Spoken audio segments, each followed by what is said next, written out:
Bonjour, ici Brigitte Langevin, experte en éducation sommeil. Alors, me revoici avec un troisième extrait de mon tout dernier livre qui va sortir en librairie très bientôt, dont le titre est Le sommeil, la boîte à outils. Un des chapitres s'intitule La dette de sommeil.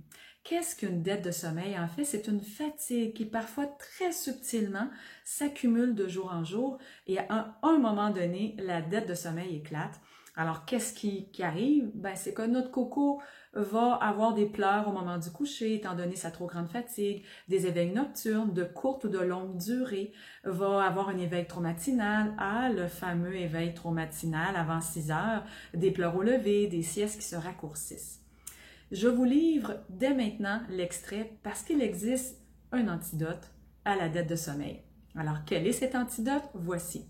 L'antidote à la dette de sommeil est, dans un premier temps, la récupération, c'est-à-dire passer plus de temps au lit.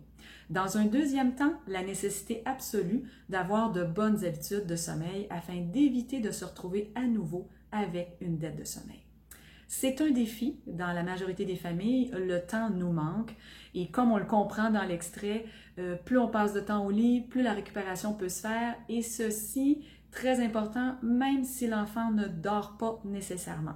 Le repos passif n'est pas à négliger quand il s'agit de surmonter une dette de sommeil. Je vous dis au prochain extrait. C'était Brigitte Langevin, experte en éducation sommeil. Au revoir.